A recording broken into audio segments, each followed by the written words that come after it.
Hey, welcome to the Reloved Guitar workshop. Thomas, hello. Sam, and here we have, I forgot what number it is. Oh, it's 007. Down, down, down, down, down. Reloved Guitars 007, which is not for sale, but it's a left-handed Encore strat for my little brother. Well, I say little, he's only just younger than me. But it's a lefty, so this is providing us with all kinds of challenges. But he's a left-hander, so we're going to give him this, set it up nicely, and you get an amp with it, with a headphone socket to preserve his neighbour's sanity. So we're going to start the process of setting this up nicely for Dan, and Thomas is going to do the some of the neck tweaking. It's got a few worn-out frets on here, not massively worn out, but there's some wear on the frets. So I think we'll give it probably a check and then an all-over scrape and re-profile. It's already got new tuners on it, which are the Wilkinson Easy Lock tuners, which I'm finding make every guitar better. And these were a present from his older brother, Steve. And as I've said on various videos, they're 20 quid a set. And this is Steve's kind of contribution to his little brother's guitar. But they really make a difference. But we are left with some holes, which we could either fill with wood filler, or we could fill with cocktail sticks and then sand them down in between with a little file. So we'll see. Either way, that's not critical. So, first part of this game, I'm going to take the neck off. And Danny, if you're watching this now, it's not going to hurt, I promise. I've just utterly and completely ruined. Oh, actually, I've thrown it away. But on the previous, my homemade guitar, I had rather soft metal screws, and the one of them was so ground out that it was still clamped on, and I had to get a file and cut a slot so I could take it off with a big screwdriver. Ouch. So if you're going to take your neck off, you've got to make sure that the neck bolts, screwdriver you use, it fits exactly, because it's so easy to ruin these bolts. And then you've got to send away for another set, wait forever. So I'm going to go for the closest fit I can get, and that will do. And then the secret of this, remember, is pressing down without breaking the thing, but pressing down so the thing can't skip, and pressing down all the way through.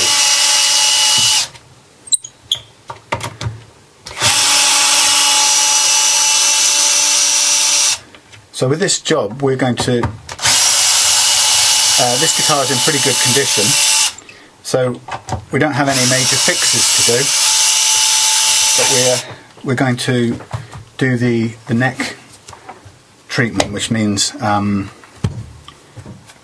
leveling the frets and cleaning them, polishing them, and making them play beautifully. So we've checked the guitar, everything works, and it's all clean and nice. This really only needs polishing, so I'm going to park this somewhere out of the way. Somewhere hopefully it isn't going to fall over and break like I usually do. So like we said before, this neck isn't actually too bad. Yeah. It could, well, the frets and all of that could use a little bit of a clean, but that's about it really. And maybe a level, because they do look a little bit worn out. So we got our special tools for this, and one of the interesting things about this is that when we do these videos, and I'm kind of speaking to Danny on this one, let me turn my thing off. That's probably a good idea. A special tool for making sure the frets are all nice here. Airplane mode, otherwise it messes up the recording. Yeah, so the interesting thing is, doing these videos, I end up telling the same story every time, and it sounds silly because most people who do guitar videos do one version. They go, here's how to do frets, and then they do a video and they leave it. I do the same thing every time because it's kind of particular to everybody's guitar. Thomas is going to get sick and tired of me saying the same thing every time, but hopefully he'll hear it so many times that he'll be able to say the same thing every time. So the game here is to level the frets. Before you do anything else, the foundation of a good setup is to make sure the frets are level. If the frets aren't level, you can't intonate it properly, you can't set the action to it, you can't take advantage of maximum range of action to set it the way you want. So step number one is to get the frets level. Now that is a time-consuming job, as Thomas knows. It takes about an hour and a half maximum. There's no shortcut to it. If you try and shortcut it, you'll ruin it. And this is a job where you can destroy your neck if you're not careful. So it requires patience. If you're not patient, don't do it. If you are patient, get some music you like standing by for the boring bits. We'll probably turn the video off and on when it gets to the really boring bits. But the principle is we're going to mask off the whole neck. Well, actually, we're going to clean the neck first. Then we're going to mask it off once it's dry. Hello, kitten. So we have a visitor as well. We've got a kitten. I don't think Danny's seen that. Our little Morris. Stumpy tail Morris. He's got a little stumpy tail and he cries. Morris! Say hello. Yeah, so we're going to mask off the neck. We're going to check all the frets to see which ones are level and which ones aren't level. Then we're going to level them so that they are all level. Then we're going to have to re-profile them, because once we level them, we flatten the top of the fret, and you can't have that. So you have to reshape it without taking any more height off it. And there's a certain technique for doing that. And you can't trick that system. You have to follow it step by step. Boring, but it's very effective. And if you take the time to do it now, if you are interested in doing this stuff, but when you take the time to do this, if you think about an hour and a half for years of guitar playing, it's worth doing, and it really transforms the feel and what's possible with your guitar. But you've got to be patient and stick with it. So, when you look at this, you can see there's a bit of finger goo, and it's quite nice to take away the DNA from somebody else. It's lovely. It makes the guitar look a lot better just by cleaning off the neck, even if the body has got bumps and scratches in it. Just cleaning the neck off makes it look 10 times better. And it actually makes you feel better playing it, because you don't want to be kind of handling somebody else's goo.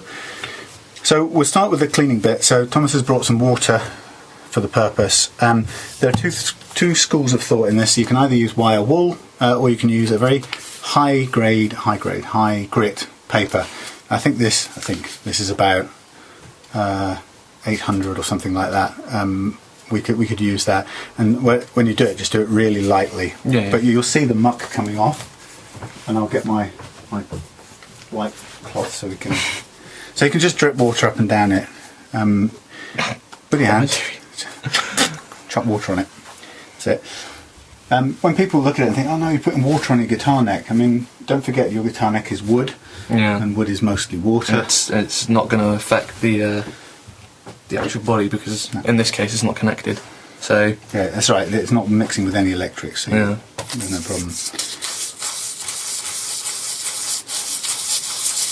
Ooh, you can see it coming out.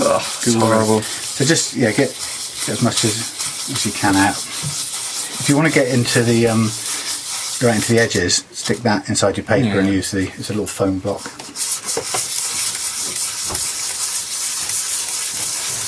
Actually, it's horrible. Can you see that? I can. But actually, while you're doing that, I have here's one I made earlier. This is my homemade thing made out of a block of oak and a leftover guitar neck from another stepson's project which never got finished. And here's the replacement neck plate, by the way, with the nice clean screws. Yeah, it does look very nice. But I've already masked this one up, ready to go in the fret leveling. So actually, when Thomas gets to that, we'll do these things together, because that's what I've got to do with this one, take it to the next level. Oh, this is lovely. So I'll get the masking tape cutting board ready. It's clear whoever actually uses this guitar like using it down the bottom a lot more. Yeah. There's a lot more glue down the bottom than there is at the top. Is that a euphemism or a innuendo? Neither. It's being very literal. Ugh. So when it comes to preparing the guitar neck, you have to be thorough.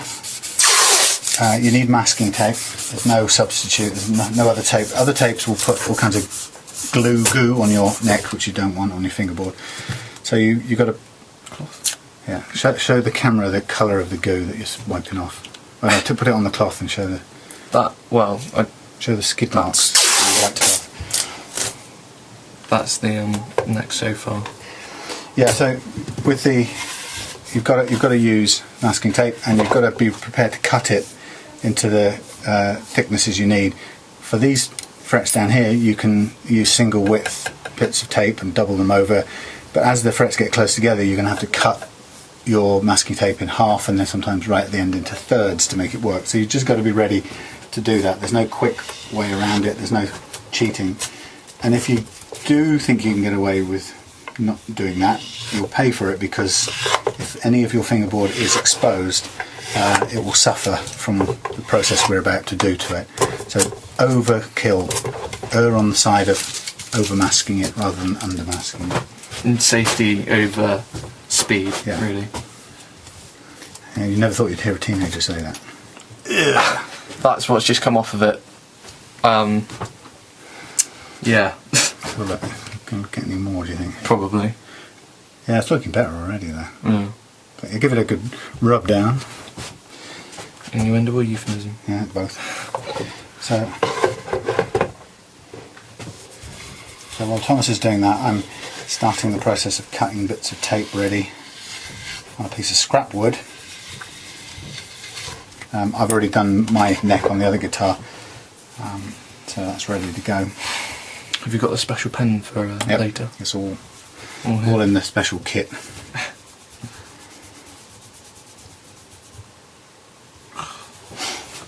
Absolutely lovely.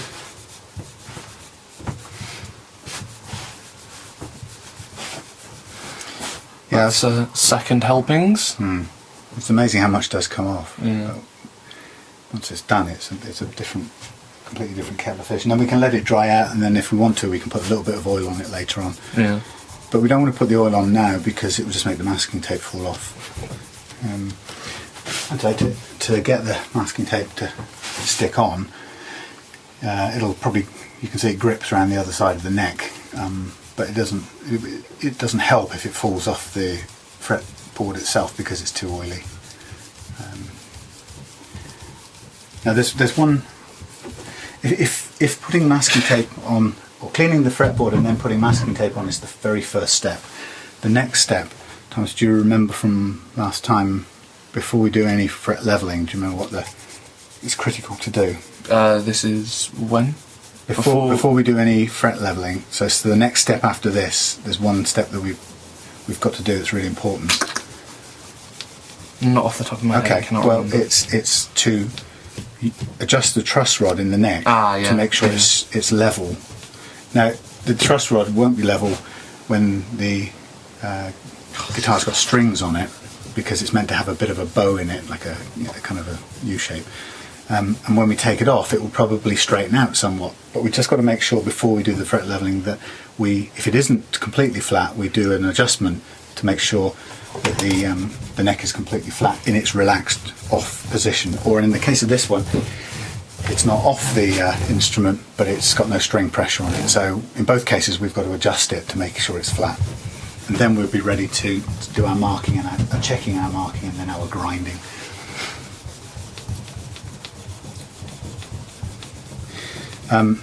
You notice how there's some crappy drill holes under there. Yeah. That's my, what's the word? That's my cowboy version of re-drilling the tuner holes. It points to the fact that next payday I've got to get myself a pillar drill, because I can't be ripping headstocks apart like this. It's okay for my little brother, Danny. Don't mean that. It won't affect the way it plays, but if I was selling that guitar to somebody else, they'd go, "Why has that got a great big hole under there?" It's because drilling a 10mm hole that's already there and trying to drill it an extra 2mm wider with a bigger drill is really difficult, because unless it's absolutely locked in a pillar, that drill will spin roughly in that hole as soon as there's no way you can hold it still enough, and then you get some really ragged holes like I drilled that. And in fact, in the worst case, Thomas, what did I do to the other guitar? It's outside actually. You managed to split it. I split the headstock altogether. So definitely pillar drill. It's only about 80 quid to get a pillar drill, but it's a vital investment, and a clamp, a vice to hold the piece as well.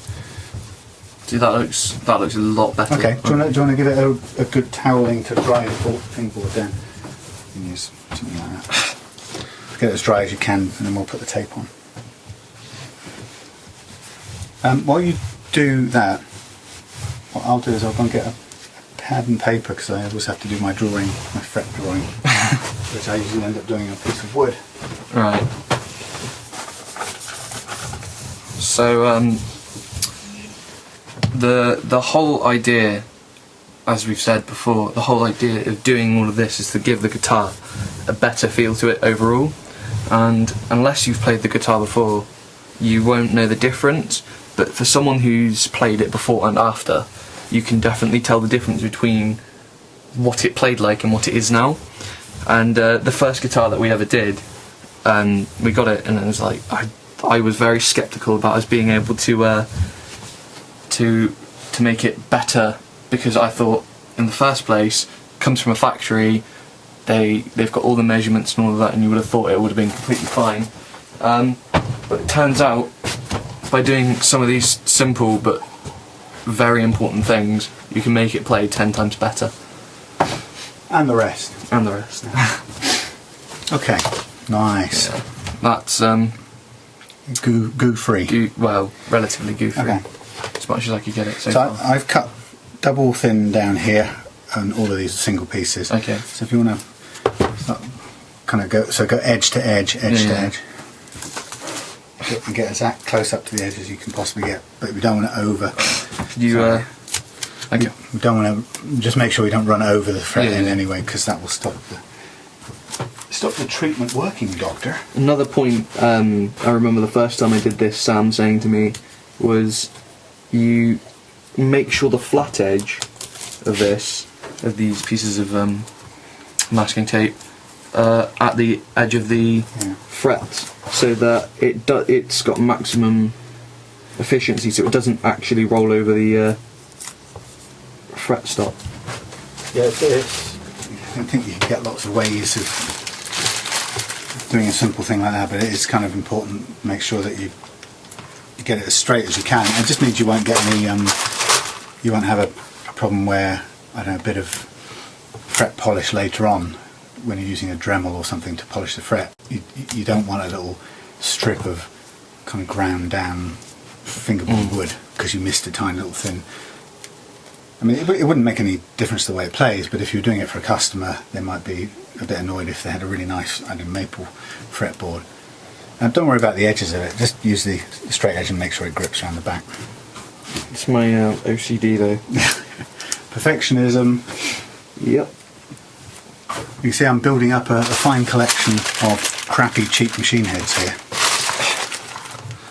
Set after set of bog standard things. These are the ones that come with the Encore guitars, but I was quite surprised to find not only did it come with the Encore guitars, but it comes on this Squire Telecaster, which both Thomas and I really liked. Yeah. And the really let down thing is that it's got those same guitars, which, by the way, Danny, your Encore had as well until we changed them out with the nicer ones.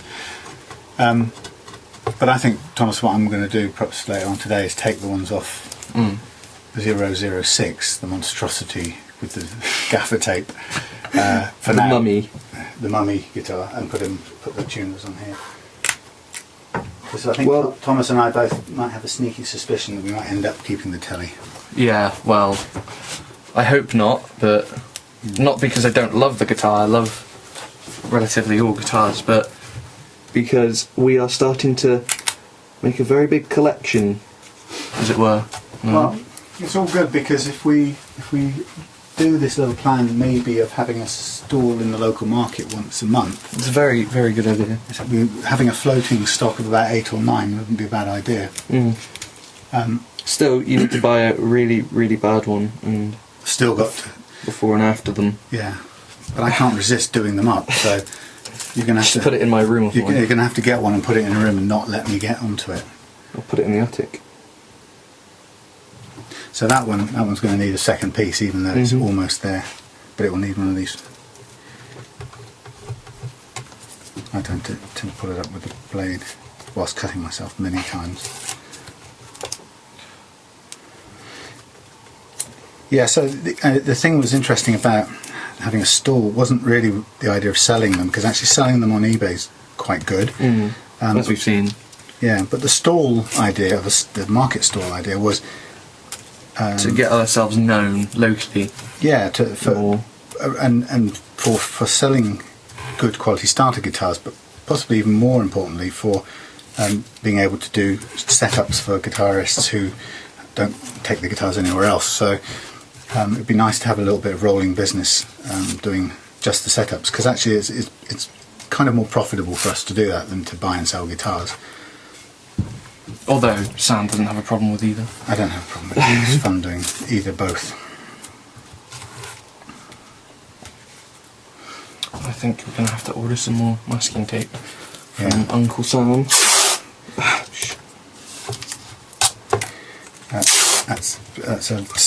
This roll of masking tape happens accidentally to be a very kind contribution from my workplace, but we won't go into that too much. All right, Thomas. You might be interested to know, Thomas, that Richard at work watches these videos. Oh, hello. So Richard, with that thing I just said about masking tape, Richard, of course I was joking.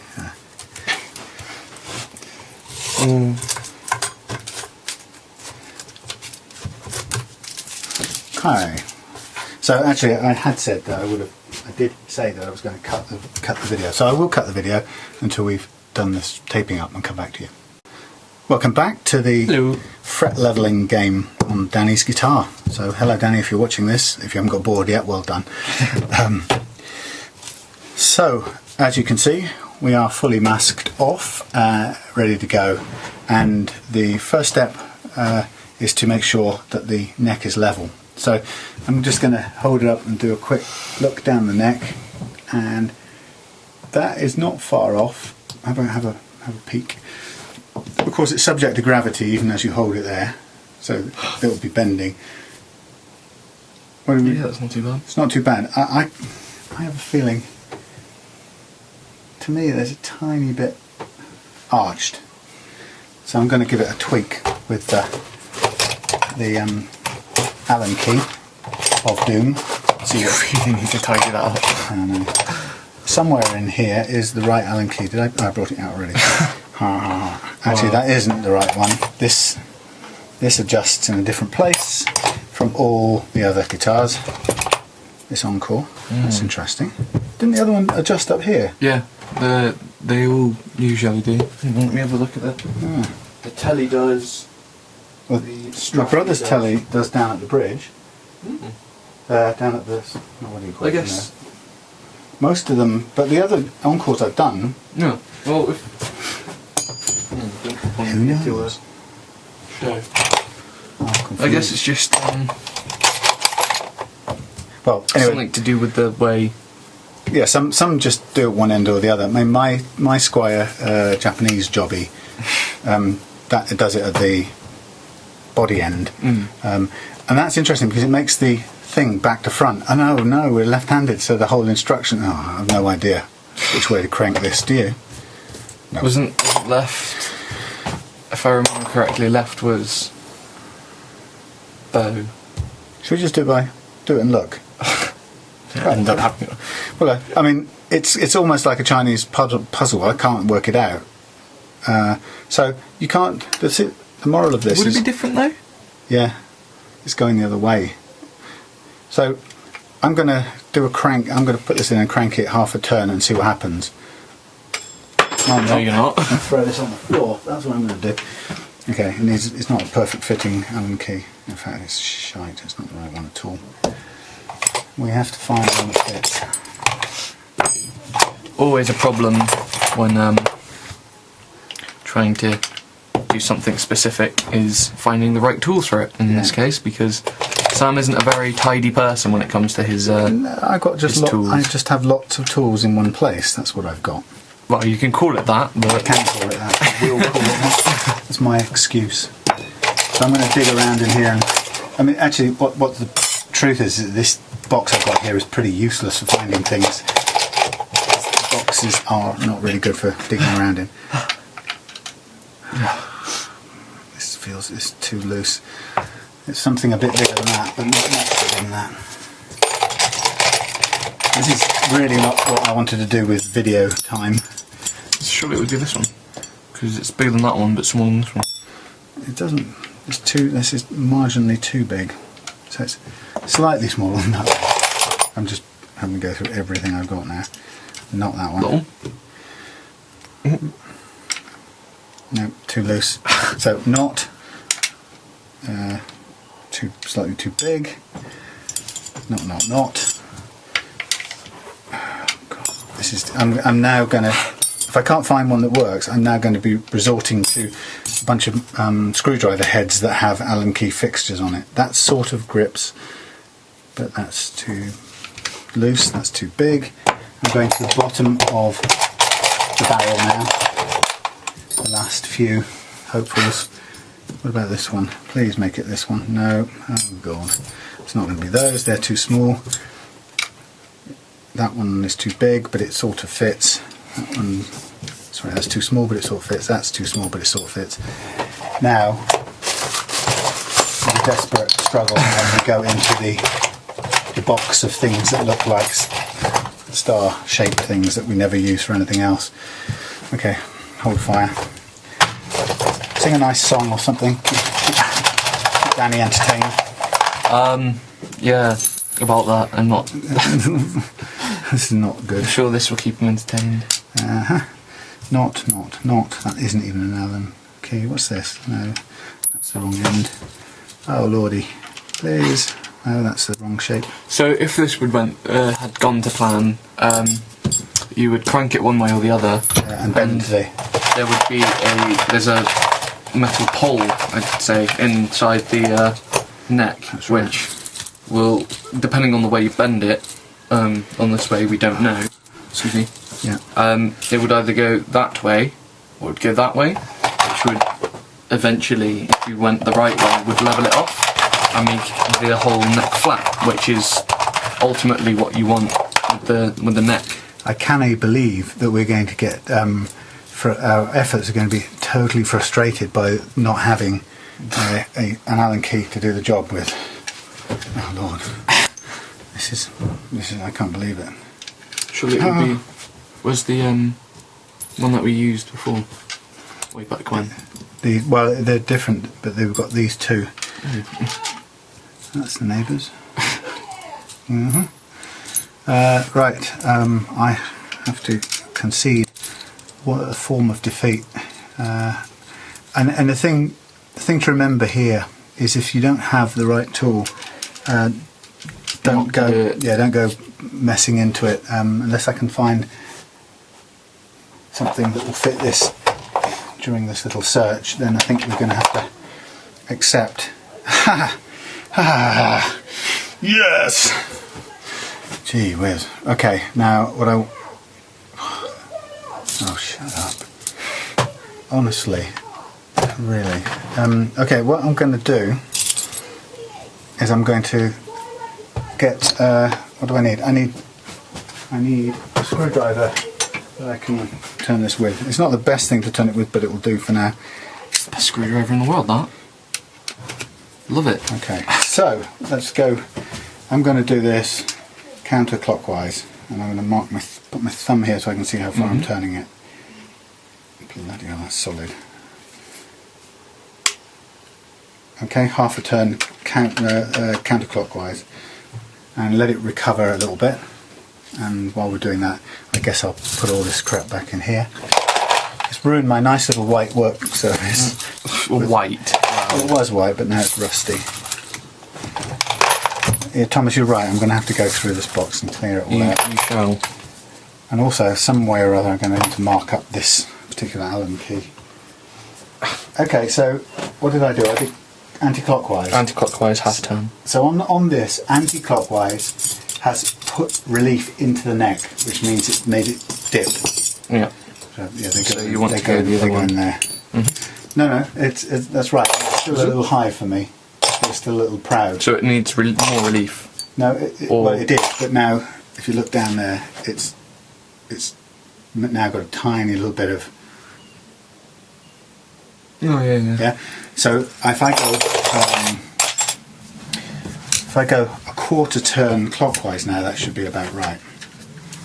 Yes. Doesn't want to turn. It's not really the right thing. That's why. Okay. That'll do me. I'm calling that nice and flat. Thank God for that. Bits and pieces everywhere. Yeah, not perfect. We really wouldn't want to be doing that with screwdrivers. Or yeah, that's about right. So I'm going to also do, while we're there, I'm going to just check my homemade one for level, and that's already been leveled. I made sure of that the other day.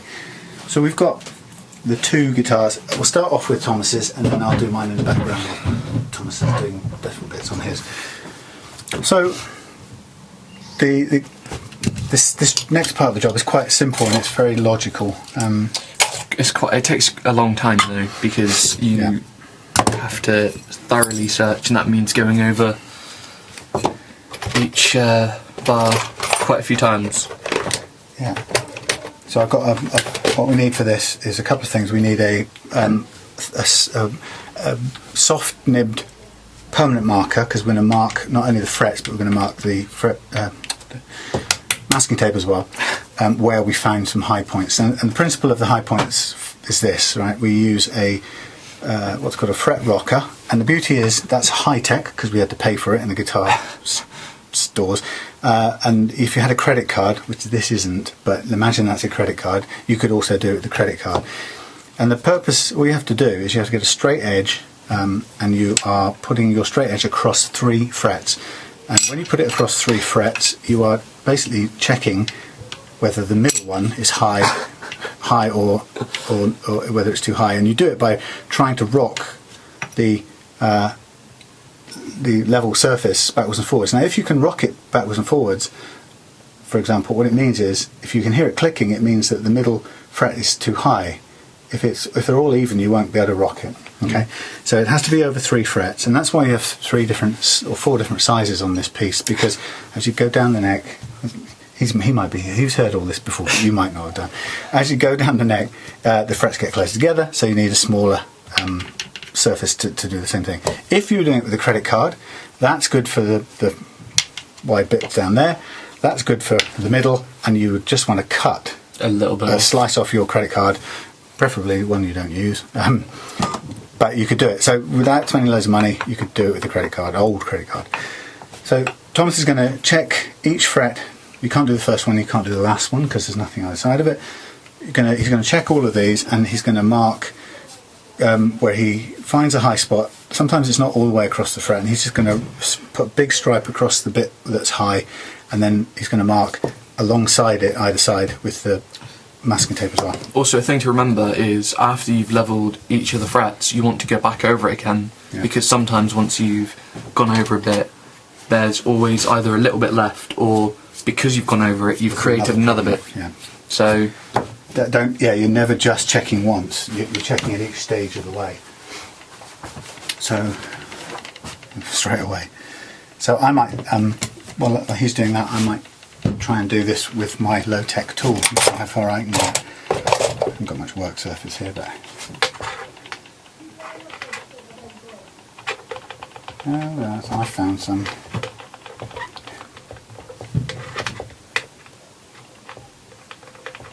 Not all the way on mine. Aha.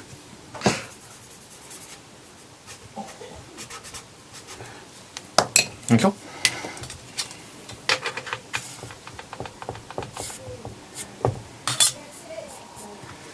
And be very generous with your black marker. Cover the whole fret up and down the sides where it's high, because you're going to need to kind of keep track of this. And as Thomas said, when you've not only might you create other problems when you do the fret leveling itself, when you do the fret leveling, you're also going to be taking off the black marker, which tells you where the high fret is. So that's why we're marking on the masking tape as well. So I'm going to stop the video here, and we'll come back when we've got these marked up. Oh, welcome back. That took a little while, but it's still daytime, and factory, workshop. Next day. Next day, no, same day. So here we have 2 guitar necks which are marked up thoroughly, and mine more thoroughly. His more thoroughly than mine. And the question is now, okay, so back to the teaching mode. So here we are, we've marked up the necks. These are the high spots. What we know is we've got to take them down, and there are 2 ways of doing it. The first way is to do the whole neck, destroy it with one of these, which usually takes a bit off everything, but it certainly lowers the high spots. It will level each and every one of them that you go over. Yeah. But that also means there's the risk that the bars could be a little too low. Frets. They're called frets. They're the bars. They're not frets. They're the bars. No, those are the frets. These are the fingerboard. No, yeah. They're the bars. No, they're not the frets. They're the bars. They're the frets. Anyway, fret wire. Anyway, so it's either we use this thing, right, and we just take it all off, or we do a kind of more spot version of it, where we take, it could be any block of stuff, it could be a battery, 9-volt battery, square battery, and we take a 320 grit paper, and then we can just use it to start where the black mark is, and we just wear it away a little bit, check it again with our fret rocker, which is over there, and keep going on. So Thomas, I think, is going to elect to do his that way, whilst I'm going to just take the thing and grind all mine down the other way. Once. So this will take a little bit of time, but I'll do mine. Don't have much room on this. Let me do mine first, because it'll be quicker. Sure. All right, and then so with this version, I'm going to probably take a bit off all the frets, which means I'm going to redress all the frets afterwards, and I start making sure I get it biting the metal at this end and go all the way down, and I can see already the metal being taken off on the black parts, the high parts, and actually you can actually see that it's taking off the high parts but missing the frets underneath, which is the ideal thing. And I go right to the edge to make sure I've got everything, then a couple of shots in the middle, and trying not to make it chatter like that, and then just going down to the far edge to make sure we've covered everything. So that's a really quick version, and using the fret leveler or the fret checker, I can go back to these places, and there's still a little bit of raised fret here, so I haven't taken enough off, so I'll take a bit more off to make sure this is done. So you can tell this is quite a, I suppose we might call it a destructive way of doing it, but with it, even having just done that, now I can already tell that the high spots pretty much have been taken away already. There's a tiny bit left right on the edges, so I'll just go back over those. Be careful to get the edges in both cases.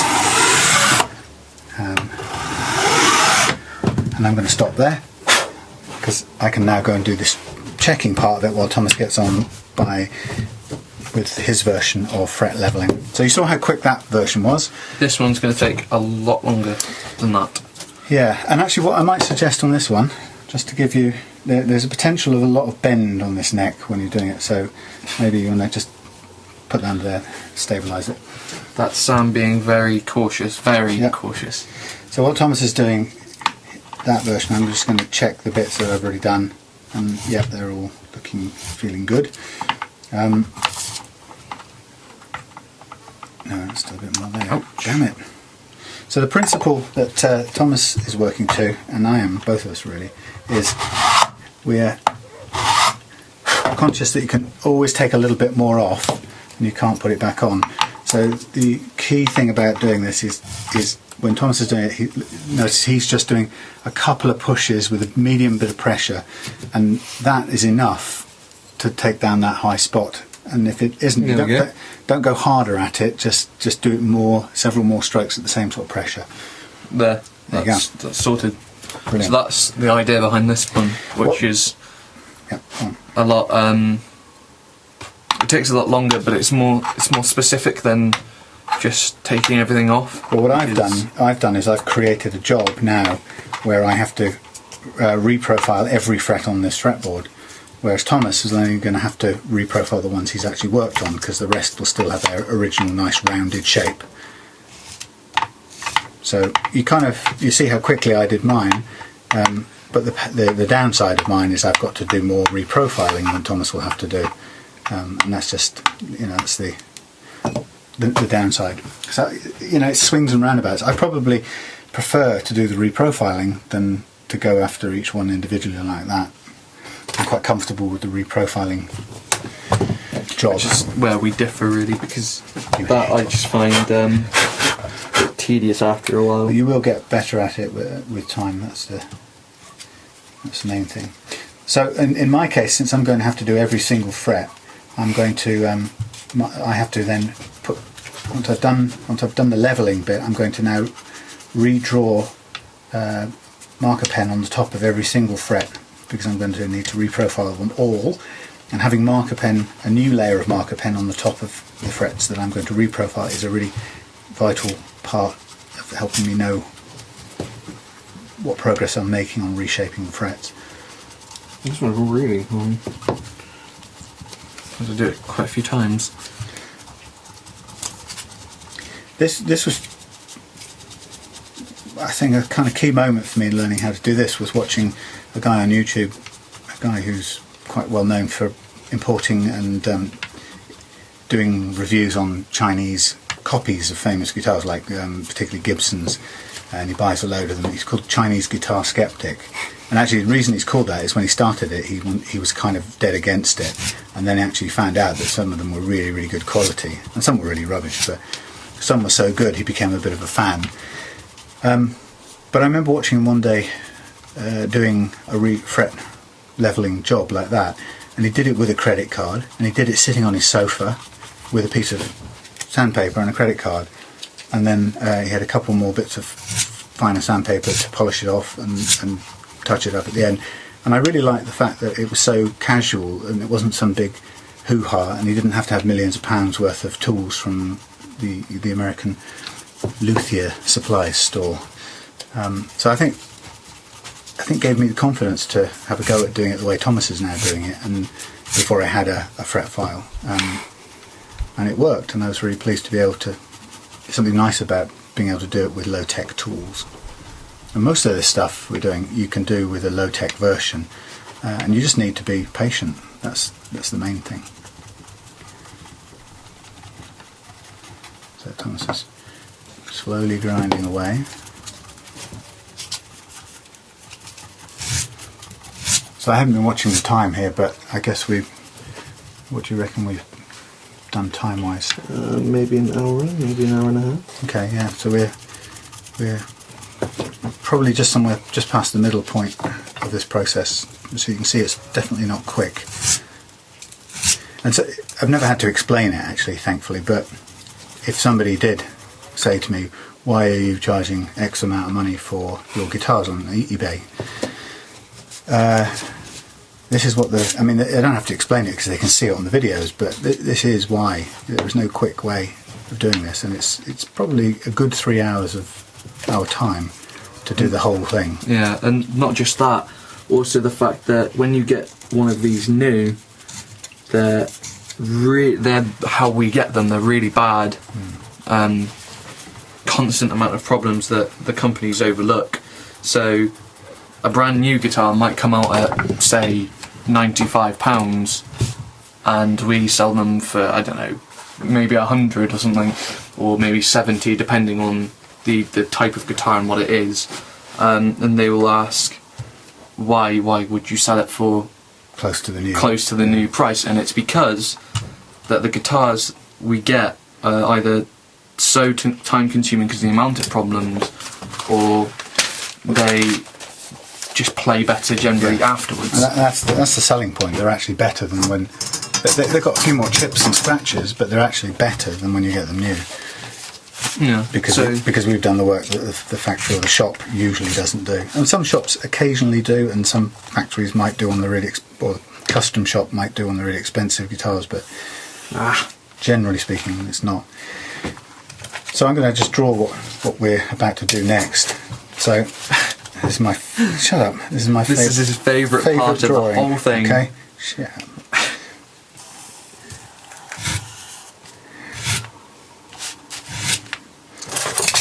You just carry on doing your fret scraping there, you.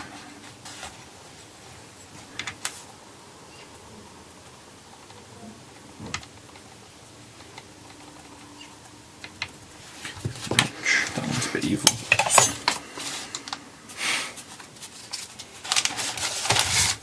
Give him a crayon on a colouring book and he'd be happy. I have got one and I am happy.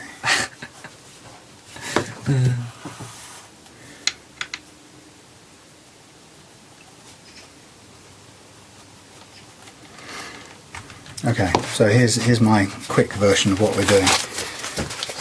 So you had 2 frets, one after another, let's say, and that's the correct height, and that's the right profile of the fret. It should be nice and smooth, rounded like an arch, so that the string sort of sits in that central point there, and no, it doesn't look like somebody's nipple, right? So the string sits at that central point, and that means that you know your intonation works from that central point onwards. Then when we get the high fret, what we're doing is we're scraping off the top of the fret, which leaves us with a fairly flat rough edge along the top, you know, because it's both the sandpaper and the fret file are quite voracious and they cut through the metal. So we've got now a fret that's the right height, but it's got a big flat spot on top, which isn't any good for intonation, because the point, our intonation point, will move either to one side or the other depending on which way the body of the guitar is in relation to this picture. Anyway, the point is it moves the point of intonation, which is no good for us, but it also makes a big square fret, which makes bending strings or doing anything very difficult. So our next job is to take that square topped fret and to reprofile the edges of it by shaving it away at the edges, to not take any height off the top, so we keep the same height, right, because we don't want to go any lower, otherwise we'll just create more problems with uneven frets. So we want to shape the sides but not take any of the top off, and then if we do that we end up with a new fret that's profiled correctly, and it ends up looking like that at the right height. And so that's what we mean when we say recrowning or reprofiling a fret. So we've got, on my guitar here, we've got all of the frets have had the top taken off to some degree or other. So I'm going to reprofile every single fret, and to do that I'm going to use a file which allows me to cut along the sides of the fret. And the reason I've marked black pen on the top is that I can now cut away at the sides, and so long as I leave a little thin strip of black marker on top of the fret, that's my way of knowing that that part of the fret hasn't gone any lower. If I take it away, I then know that I've lowered the top of the fret, and I've probably created more uneven problems for myself. So the marker pen at this stage is really, really important, which is why I've covered every single fret with marker pen. What I'm going to do is what Thomas is also going to have to do, but he's just going to do it to a few less, right? So I'm going to just zoom in a bit here on this.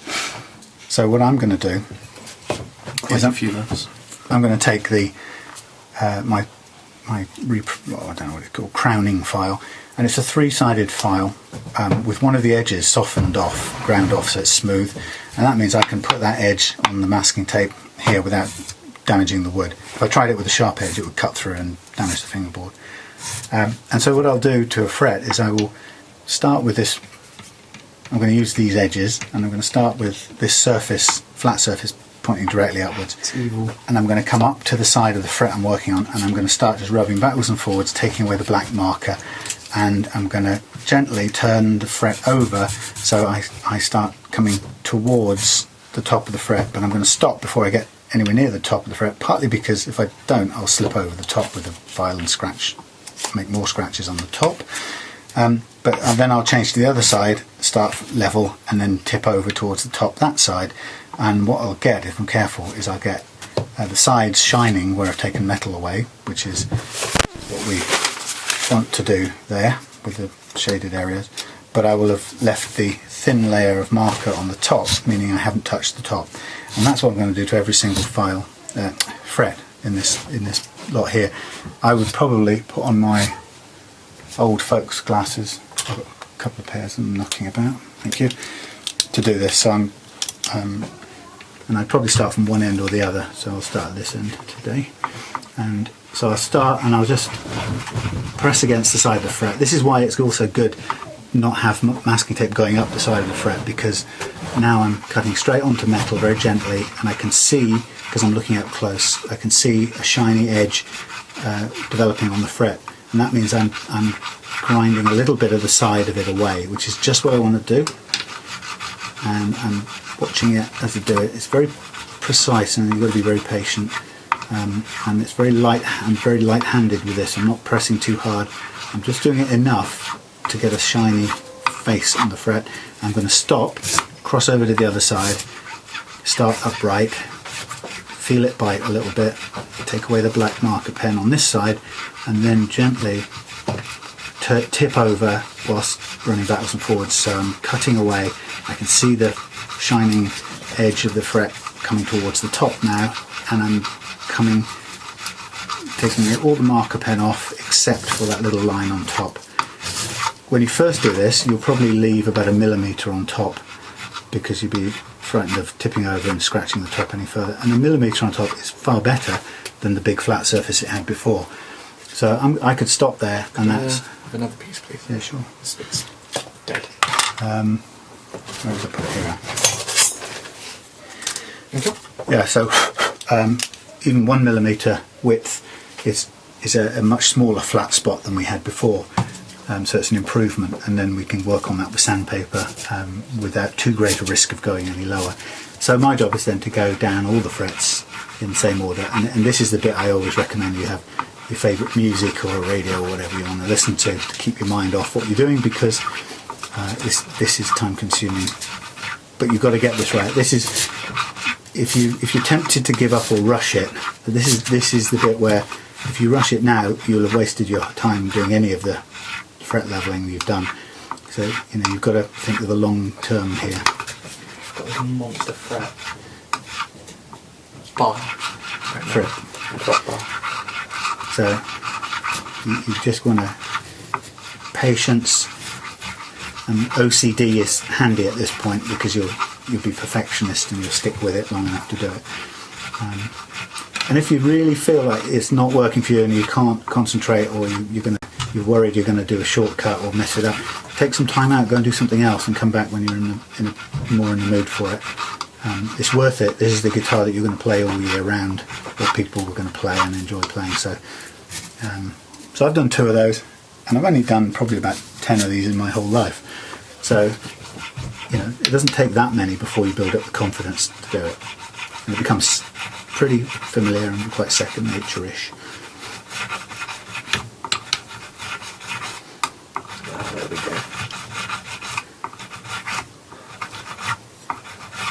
So you remember, Thomas, when you've done all your leveling, go back over all of them and just check that there's nothing new arisen, or that you've got all the ones you thought you've got.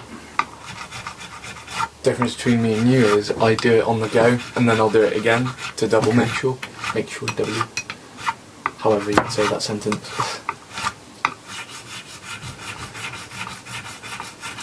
Now there are, as with all jobs in guitar fixing, there is a tool, believe me, there's a tool you can buy for every single thing, and it's only rarely that the tool is absolutely necessary. Usually what the tool does is it gives you, for your money, it gives you an easier time. That's all the tools really do.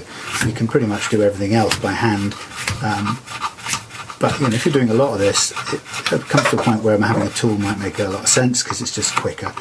So for this job here, there are a couple of files which are profiled in such a way that you can just scrape them over the top of the file, top of the fret, in one movement, and get the same profile that I'm achieving here by a slow, laborious process. So they're really expensive. If you buy a diamond version of that tool from someone like Stu Mac, which is the universal best loved guitar luthier parts shop in the world, you probably pay about 70 quid for a diamond fret crowning file. Now of course that would make this job a lot easier and last you forever, but I like the fact we can do it for an £8 file. Here comes Claire. Hello. Hello. That's nice to see. We're working together in peace and harmony. Ugh. Why can't the world be like that? And we're still on recording, so this is Claire.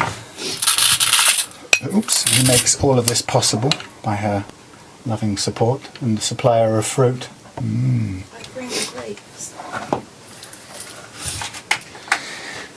How are you getting on? Down to the last 3 now. Okay. All of those Done. good. Done. All done. Okay. Well, I will cut the tape for a minute. Tape, it's not tape. I'll stop the recording and we'll come back when Thomas is doing a bit of this stuff with the file. Hey! So, I've done mine. Got all the little tiny strips of black marker pen across the top, and Thomas is now going to kick off and do his. Well, I go make a cup of tea. And Thomas, you entertain Danny. This is your Uncle Danny, by the way. Hello. So yeah, like Sam said, I'm essentially doing exactly the same thing as what he did, except for I don't have to do it as much as him because he used, as I want to call it, the destroyer. So I'm just going to double check that each of these parts of the fret bars are actually marked up, and then I'm going to get on with it. So there's a certain technique to this. There's 2 sharp edges and there's a rounded edge. You want to put the rounded edge down like that and slowly ease into it. And what you want to do is wait until you feel it start rubbing against the metal, at which point you want to start turning it over a little bit, just so that you can get rid of a little bit of metal at a time, which will round it off even more, which is what you want really. And the way you can tell whether you're doing a good job or not is because on here you will start to see the black Sharpie, as it is in this case, wind away. And the thing is, the idea behind it is to get as much of the black bit away as possible, really. There's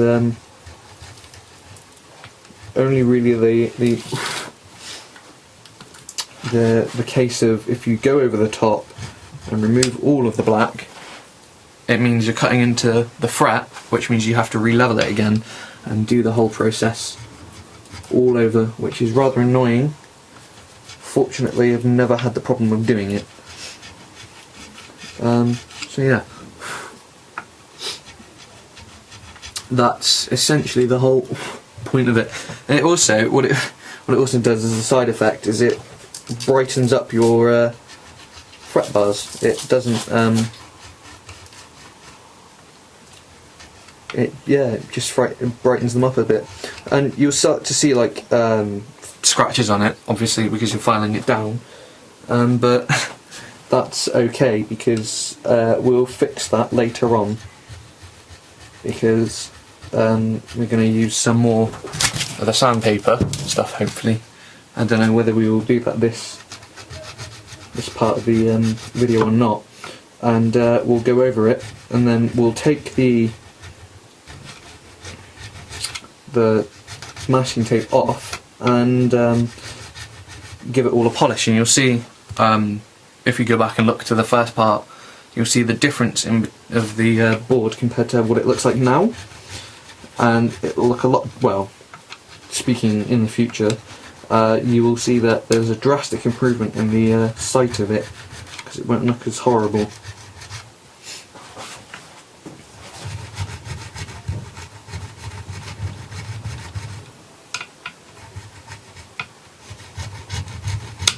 Okay.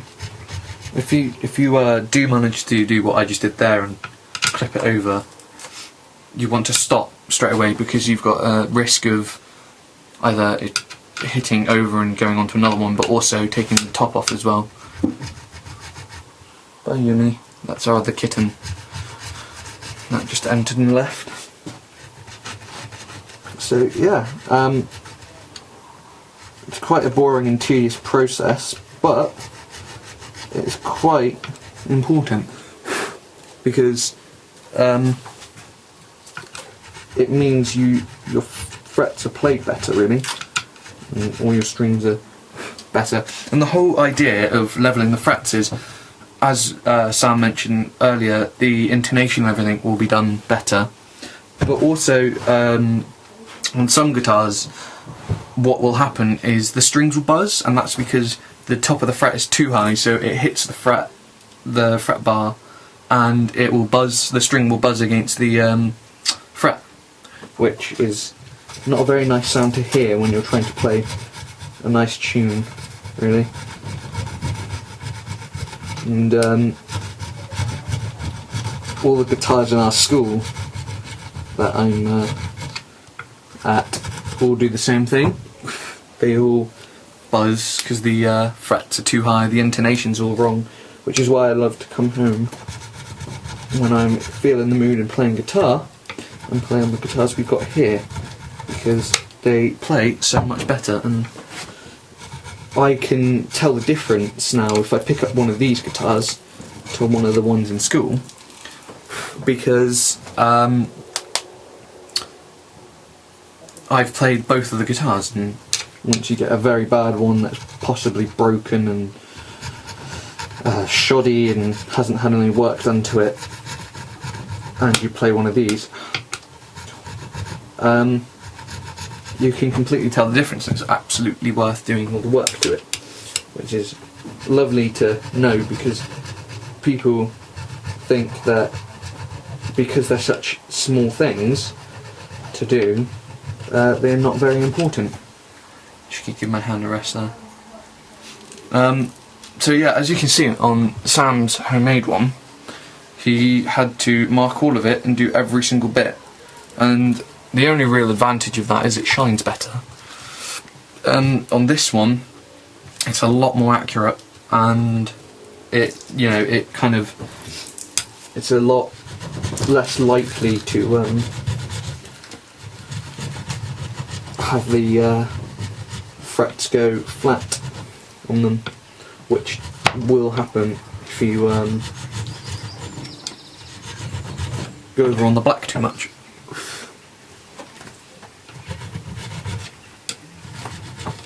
Here comes Sam. Hello. How's it going? Not too bad. I'm down to the last ones. I just explained the advantage of doing all of the process. This and the fret levelling. Yeah. And the difference between the guitars. Marvellous. Still running, everything's running, still running. Things will run out of batteries in a minute, but it's okay. Go on. I think we should take a break when you've done that. I think I might have to get ready. Yeah. I'll carry on with mine, but we can come back to Danny's tomorrow for finishings. It's going to be so interesting to try and string it and intonate it and set the action on the left-hander, because there's no point at which I'm going to be able to grab it and go, yeah, that feels alright. Get one, try it. True. Got necks lying around all over the joint. Here's one I've already done. Here's one I did earlier. You've got to remember that. Done. Just put like a little post-it. No, this is the one I split. Completely mangled it, didn't you? I did, yes. But never mind. It works still perfectly well. Although I may liberate these tuners. What are they the easy lock The trouble ones? is then I'll have made a bigger hole, and you can't put the originals back in, can we? Nope.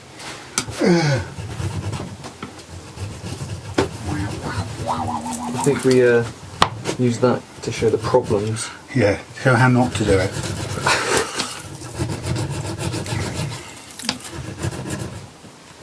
Thumb. Pushed on my thumb too much. Again, it's sort of err on the lighter touch than the hard touch. As with all these things. Oh, I better move my phone so it doesn't interfere with the thing.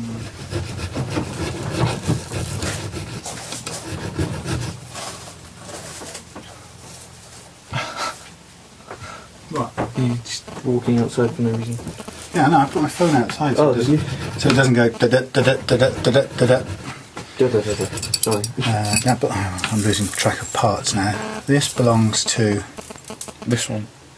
thing I've just chopped off. This pile of stuff here.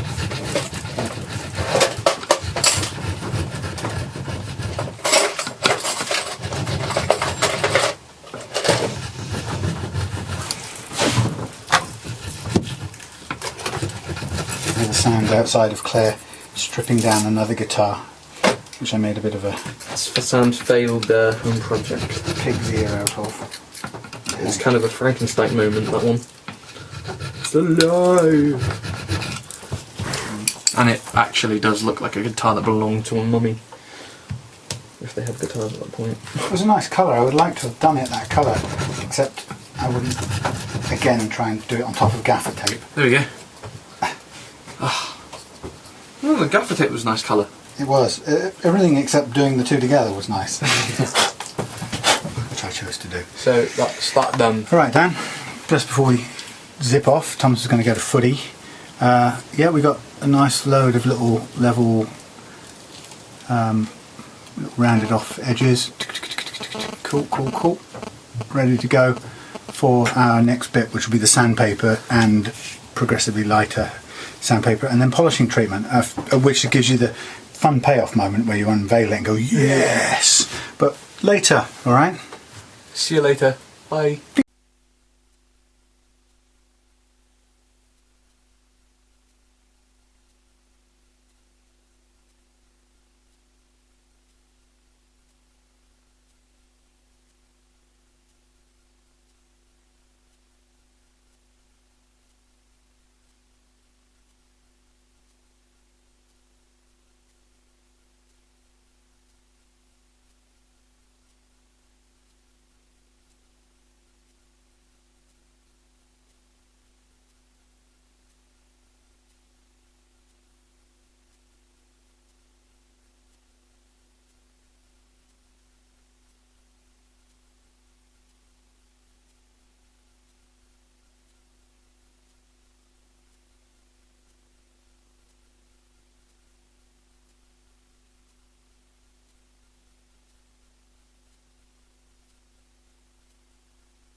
Okay, well, we're back with some sound now.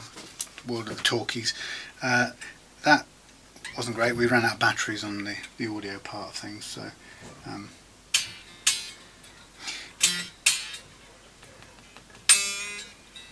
so we have to apologise, but you will have seen what we did, and all the blathering on we did wasted. So I'm going to just get a note.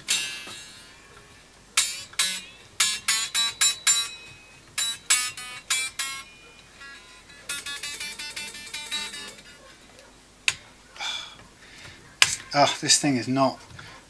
That's the danger of these things. Look, that jumped a whole chunk because the bloody thing, the ball isn't all the way through into its resting place. There you go again. Utterly annoying, I have to tell you. Right, I'm going to just start this again. Something not good about this. I'm going to see if I can straighten this out, get it back through the tuning head. Don't need this. Occasionally this happens.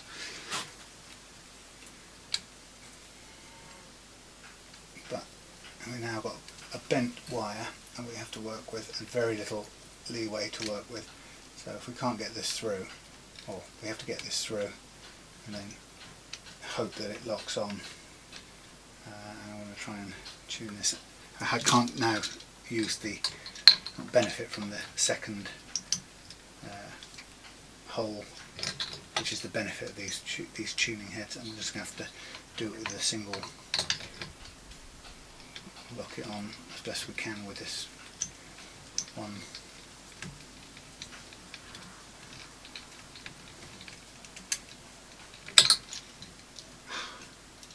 Not great. That's courtesy of the way the Stratocaster stringing, with strings fixed through the body. It's a real pain. So we should be able to rescue this. No, it's still trying to come off. It's unbelievable. Why? I'm try and bend it into some sort of retaining shape. That is really hopeless. Rare, very rare that this happens. I can't tell you why it's doing it. It's unwinding itself, no matter what I do.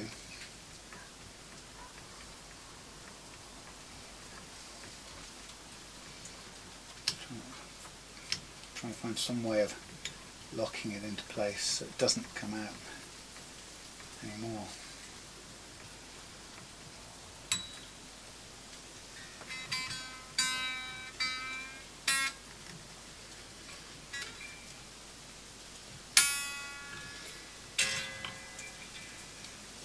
I think we might have just got away with that. Not great.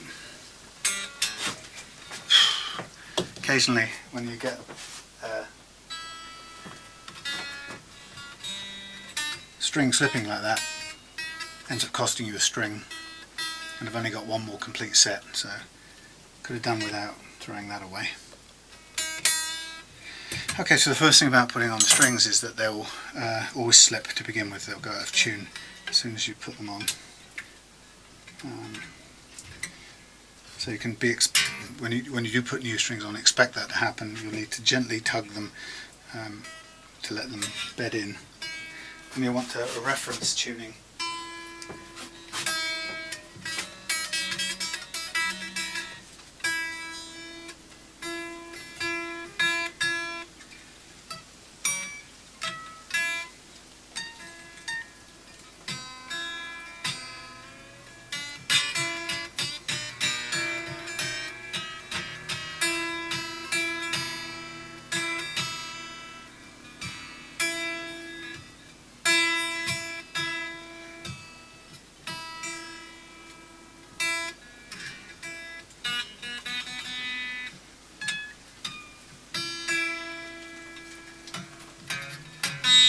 See, poor old me having to do this backwards. Now what I can do is use the tune on the phone, which is pretty handy. It will even work without an amplifier, but we'll stick this through an amplifier just to make it a bit easier. And you can get these for your iPhone for tuning.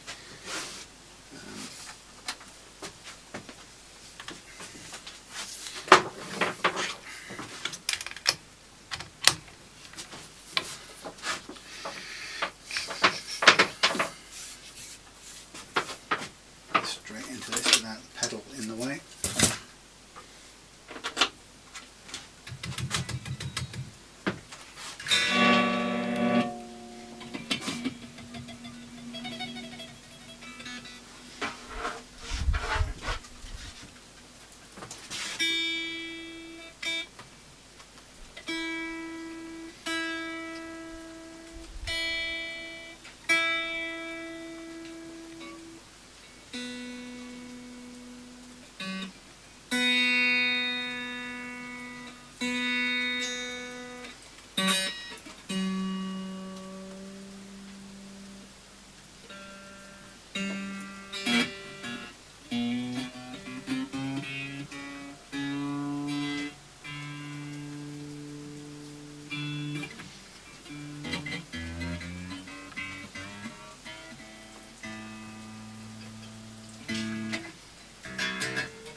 So that's just an initial tuning, but what it means now, so the first step in this process really to get your guitar ready for you is to check a couple of things. One is we know that when we did the fret leveling we made sure that the neck was straight.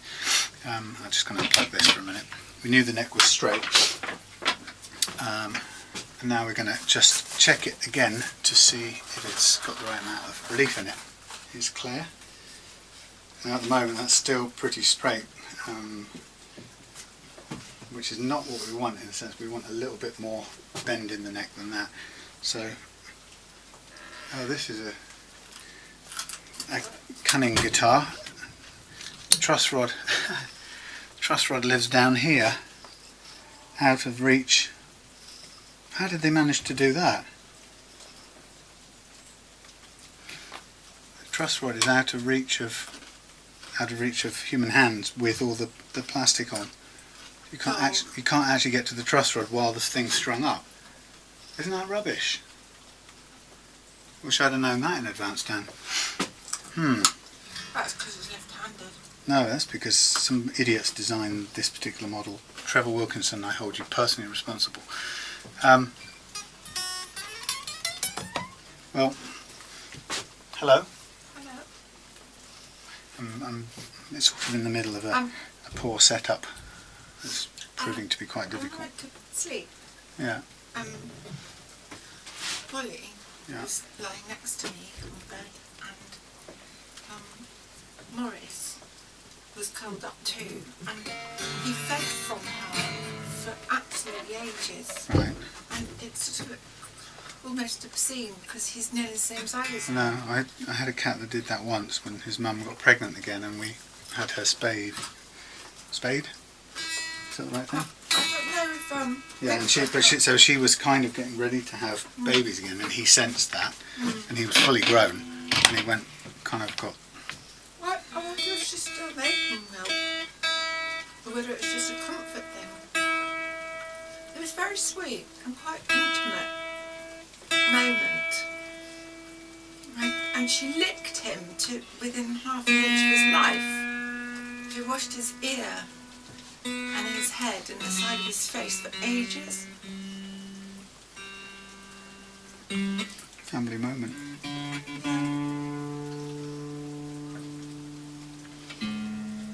But lasts a long time. What?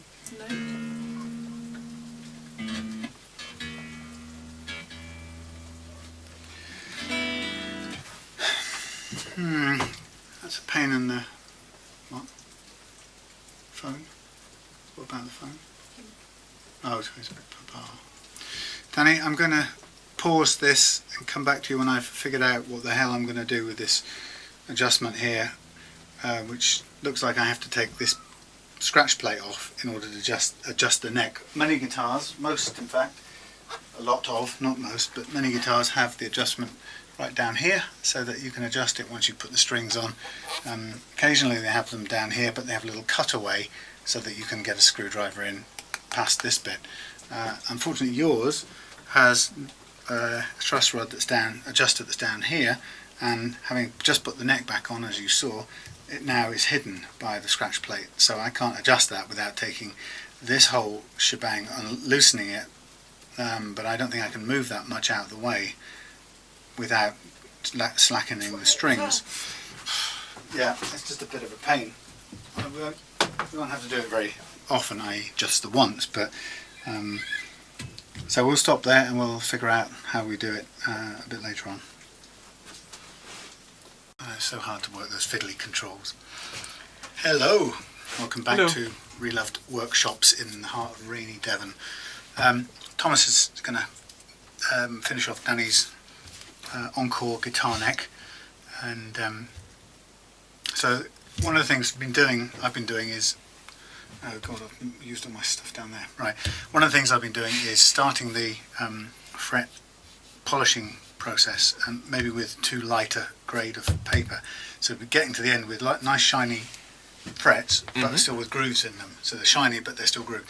We don't want that, so we have to take a bit more of a risk. Now we did that job with 320, right? Yeah. So let's get something more like, I don't know, 600. We don't want to do 320 again, or do we? Because we've done a file after that, which is quite rough. So do you think we dare do some 320, or will that take it even lower? I think that'll take it even lower. So let's start with some 60. Okay, and I guess the thing we're going to do is go through this whole set of papers, getting lighter and lighter as we go.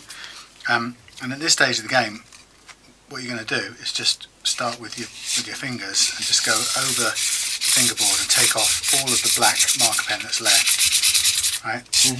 And to let your fingers kind of fall into over the tops of the frets. Or if you, whenever you want, you can use this little wedge of foam. It's fine.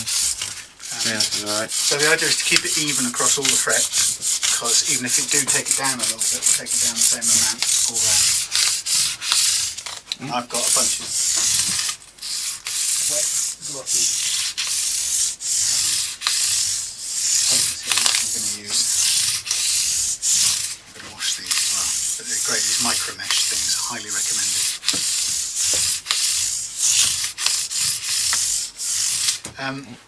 So I guess, I don't know what way you could do it. One way of doing it is to get a little blade edge and just have a feel if there's any gritty scratch marks, like you can start to really feel them. So just keep going a bit more, but keep try and give the same pressure or the same amount of treatment to all of them. What? Nothing. What? Nothing. Teenagers. What? Could use that. It's good fun. Sometimes. And then after we've done that, and we've done the, what do you call it, the Dremel cleaning bit, polishing bit, then we can put the neck back on, the strings on. Look at this, aren't you impressed? I've bagged up all my spares, look. Wow. Finally decided to do some cleaning then. I know what I've got now. Got strap nuts, tremolo screws. It's like a little shop. In fact, speaking of little shops, I've got some parts for sale here. Sell these for about £3 each. Hope the value, eh? They look a bit more shiny now. Okay. So, next thing to do then is we're going to go down this set of papers. Let me use a ruler. So the idea is just to keep working this all the way down to the end. Check that out of the way.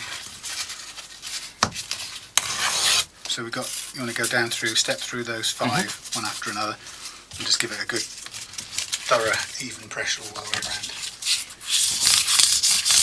Don't forget to pay attention to these because those are quite marked. Those. Yeah. You'll be pleased, Thomas, to know that I have officially finished the travel guitar. So that's the one that you would have saw on the last video, and I've since welded the electronics.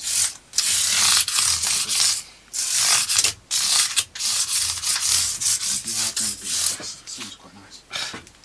am I going to be impressed?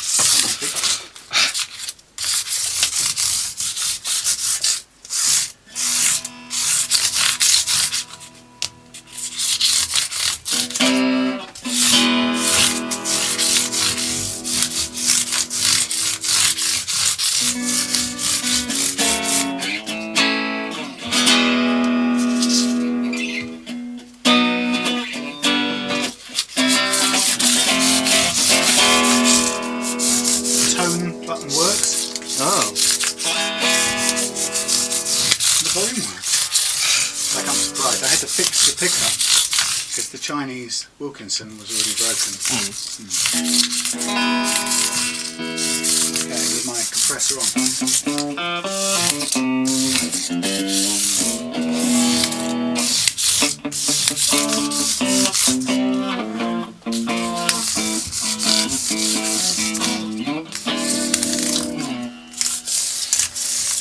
Homemade. Very proud of it. In fact, the only person watching this video is probably going to be Danny, so look brother, I made that myself from a lump of oak and a leftover neck that your big brother Thomas left lying around the house with an idea that one day he'd come back and finish it, but I got there first.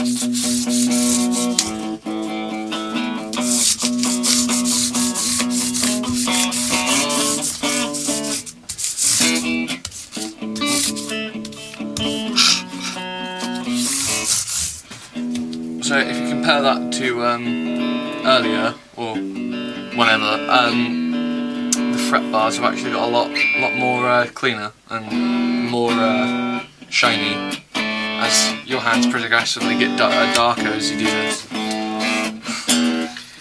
Okay, you know which ones you're doing? So,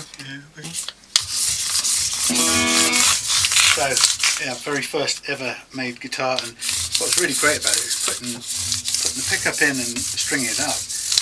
It almost was perfectly intonated. I just did a bit of work on the nut to lower the strings a little bit so they actually get spot on. And it hardly needed any intonation at all. It was almost bang on the mark for just positioning the bridge in the right place. So it's a nice travel guitar for taking away on those jobs where I don't want to take a big guitar, or I don't want to take my little acoustic guitar, but the only problem is I haven't got a case for it, because I'll have to get one made or make one or something. What about the one you stole from me? Which case? The case that I steal from you. The electrical. I'm going to take my full-size Trinidad and Tobago 1983 That you gave to me. case with me.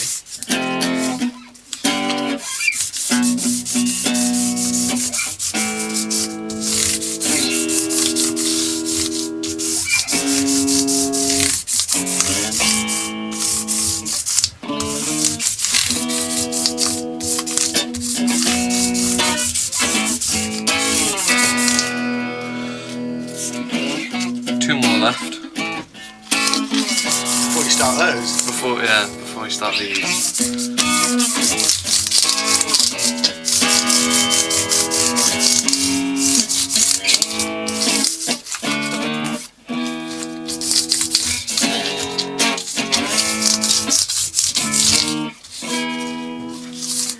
So, dead chuffed, very pleased.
Hello, Danny, welcome back. Next day, what we're here for to do, let me turn this down a minute. We're here to do the intonation on your guitar, okay? So I think since we last saw you, in fact where I left you last time was that hello Morris, kitten's crying. He wants attention, don't you? You want to say hello to Uncle Danny? Meow. This is Morris. He wants to get on that desk, but he's not getting there. Sorry, my friend. Yeah, where we left you was that we were astonished, actually. This guitar's presented something really unusual that I've never seen before. And every other guitar I've got allows you to adjust the neck either from the top end here by the machine heads or by access to the truss rod at this end. So there's usually access one end or the other. This guitar, oh, and let me say that where a guitar has the access point down here on the body, near the body, there is always a little cutaway in the body or in the plastic scratch plate. There's a cutaway which gives you access to the truss rod adjustment screw. Not on this guitar. For some strange reason, Encore, in making these left-handed guitars, I have no idea why, has chosen first of all to put the truss rod adjustment screw down here, because we did adjust it. We adjusted it when we took it off to do the frets. I then went and put it back on and restrung it yesterday, because in order to set the intonation and the action correctly, we need to adjust the truss rod with the strings loading the guitar neck under load. Morris, just because I'm talking, you don't have to talk all the time. I know. So having put the strings on to do what I normally do, which is to put the neck under load and then set the relief properly using the truss rod, of course I realised I couldn't do it. So the only possible way I'm going to ever adjust this truss rod again is to take all the strings off, take the load off, take the neck off, adjust the truss rod. How can I tell how much bend it's going to have in it if it hasn't got any load on it? So it's ridiculous. The only possible time I'd ever want to adjust the truss rod with the neck off is when I'm going to do fret leveling. But the most important adjustment is when the bloody thing's on the guitar and the guitar's under load from the strings. I've lifted off the scratch plate here and had a look underneath, and actually there is not even any access when you do that. The body of the guitar comes butt straight up against the neck, against the part of the neck where the truss rod adjustment screw is. So well done, Encore. On your left-handed guitars you made it impossible for me to adjust the truss rod once the guitar is on, the neck is on the guitar. Maybe they just think that nobody who buys this kind of quality guitar cares about it. Well, I do. As it happens, Danny, we've just about get away with it. The load of the strings on this guitar have pulled the neck into a bit of with a bit of relief, pulled some relief into the neck, just enough to ensure that the strings don't choke anywhere on the neck. So we're okay. It was just kind of luck in a way that happened that way, but no thanks to Encore, because we wouldn't be able to get to it even if we wanted to. About the nearest thing I could do would be to go back, take all of this off, take the neck right off, and dial in some relief into the neck to begin with, which I then know would get more extreme as it came under load. But that then might be too much, so I'd have to then take all the strings off again. And the point about all of this is once you put strings on once and take them off, you're practically condemning that set of strings to an early grave. Do it, try it twice, and your strings will be getting ready to snap, because they bend and crimp over the bridge, quite rightly, and at the back where they join the body, and they also bend and crimp here around the tuners. So they are definitely not built to be taken off and put back on again. Strings don't like that. But Encore's left-handed guitar design forces you to do it if you're going to set the truss rod after you've put the neck back on. So having said all of that, we're okay, we got away with it. I've set the action on this to a fairly nice height, which I think you'll find easy to play, particularly since you've had an experience of quite a high-actioned acoustic in the past. So the next and final stage for this, before we kind of put it away really and get ready for handing it over to you, is to turn the volume up.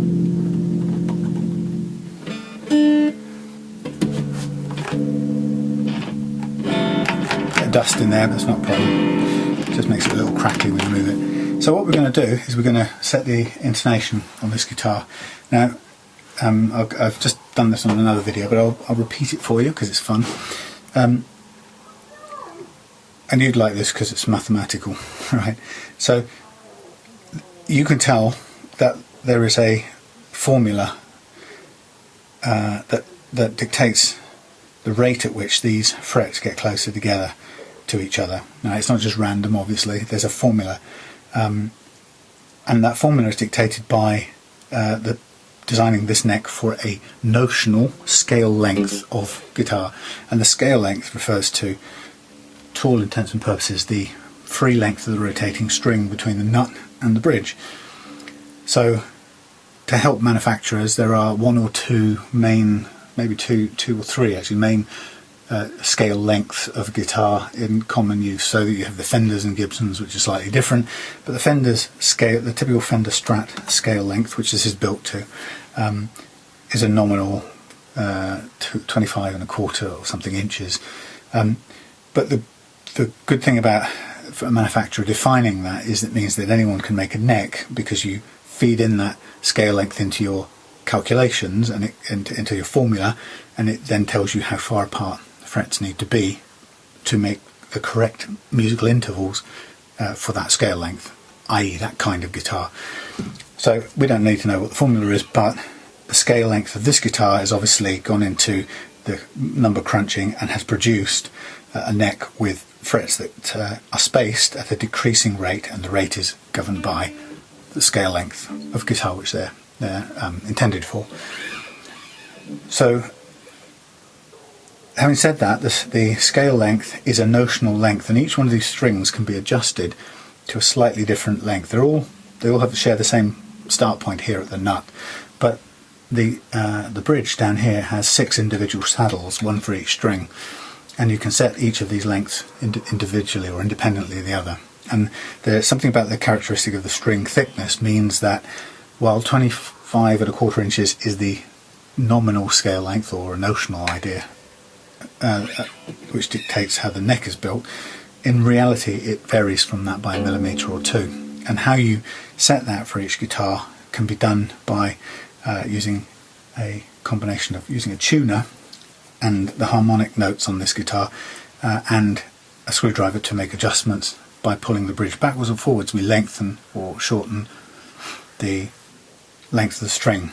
So, just to give you an example, first thing we'll do is, God, this is back to front.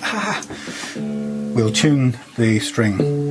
We want to tune it to the correct note on the harmonic. So I'm pinging a harmonic on the 12th fret. That's a D at the moment. So I'm going to go up to an E. This is weird back to front.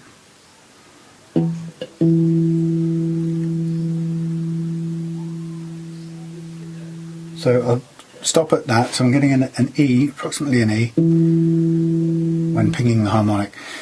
If the length of this string now is perfectly the right length for this neck, what you'll find is when I ping the harmonic, the fretted note just behind that fret, so I ping above the fret to get that note, and the fretted note just behind it will be exactly the same note as the pinged harmonic. That's if the string is the right length. If it's not, we'll know to move the bridge forwards or backwards, and we'll come to that. But let's get that back in tune.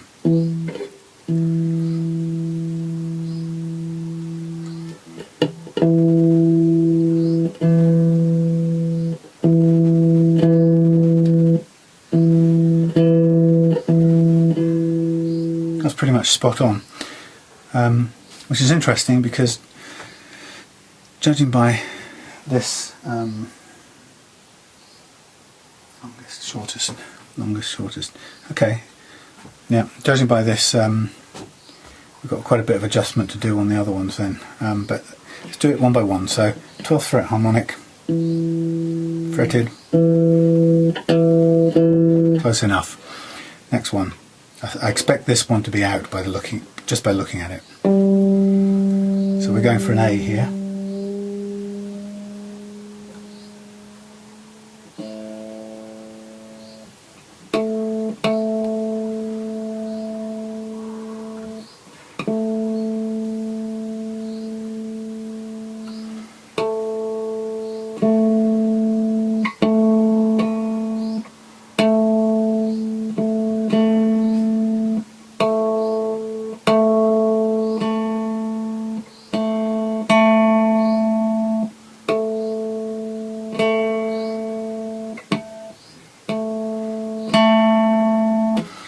quite slightly sharp. You can see the strobe going, telling us it's slightly sharp. That means that the string length is too short, and we need to pull that back a little bit using the little screws on the back. I'm just going to get my glasses on, make sure I get the right screwdriver to adjust it. Right, these are Phillips heads and quite chunky ones at that. So we are able to adjust the actually I can't reach it that one. We're able to adjust each of these saddles backwards or forwards to get the length of string we need. And we said that was a little bit sharp, so we need to come back with the saddle to lengthen the string. And this is quite tricky because these screws are at an angle that it'd be very easy to strip the threads if you're not careful. So I know that clockwise will bring this bridge saddle backwards. I'm going to stop after a few turns, reach in the note because that will have made it sharp. Back to an A.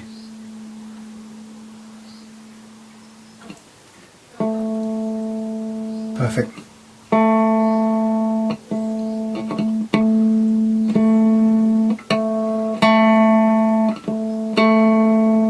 Good enough for me. So that little adjustment has made it perfect. It's probably about a millimetre, less than a millimetre's movement of the pivot point of the bridge. It's that tiny amount makes a difference to the intonation. Now we're going for a D.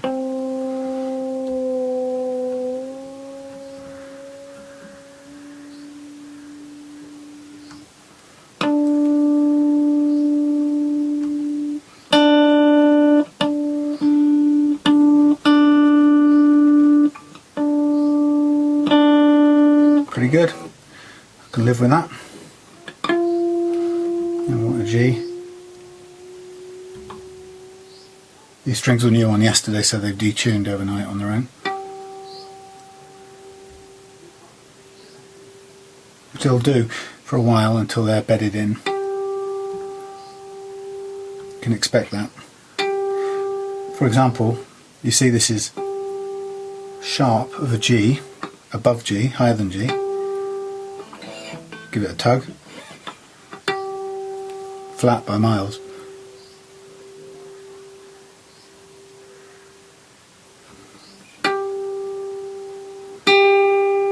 That's an interesting one. So look at the stroboscopic tuner.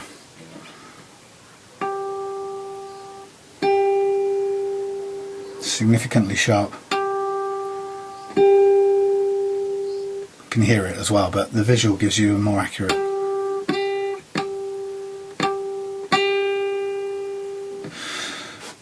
So this one really does need adjusting, and because it's sharp, it needs the string lengthening, which means pulling the bridge this way. So we go in, and that was the G.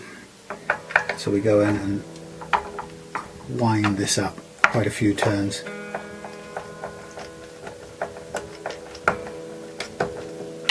And that will be going up in pitch as we do it.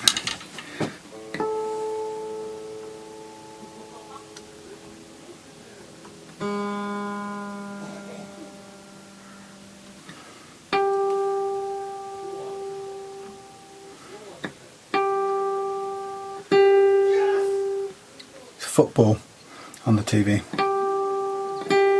Still sharp, so we still need to wind it back some more. Remembering which one it is, it's the G. So wind it back a few more turns. So this is quite significantly out, this one, which is okay, because we can take care of it.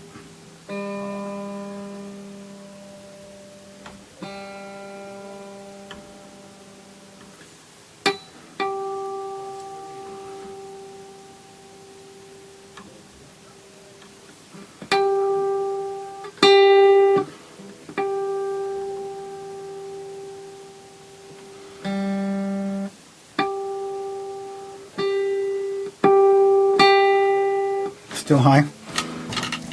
Took off both my pairs of glasses. I don't know why I did that. So we'll wind it back some more.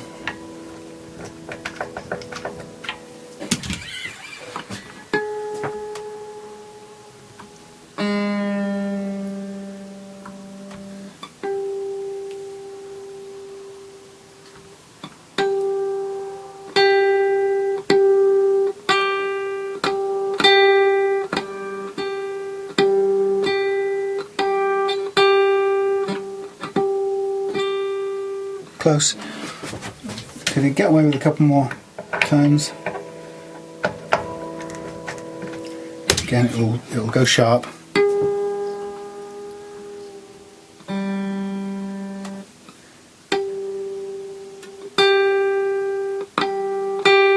That'll do. So that was quite a bit of movement. We took that probably about 2 millimeters in total, so quite a big shift, that one. So expect the other ones to be out, because I can see that in relation to this G that we've just done, these other two, certainly the B is going to be miles too far forward this way. So I expect, prediction will tell me that this B string now will be sharp when we do the 12th fret. So tune it first. Supposed to be a B.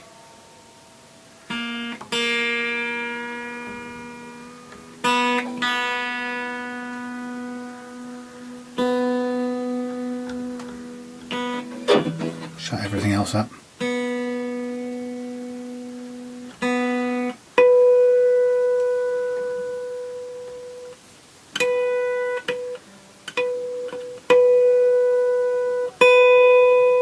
As predicted, sharp. So with this one we know what to do now. We're going to crank this in several turns now. We're going to pull it back just slightly forward of the G string, because that's what the pattern is usually. We'll stop there. So there's quite a bit of movement again on this one. Gone significantly sharp. Wind it down to B.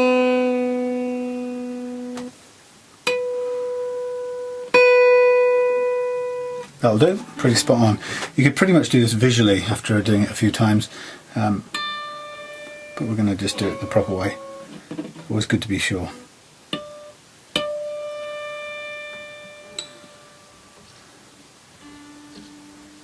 E, looking for an E.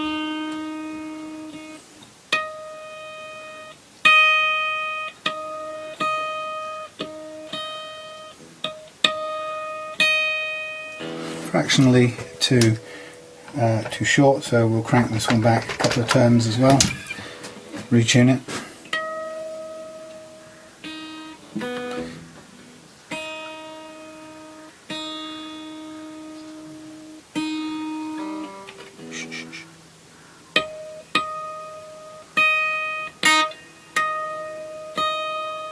A bit more.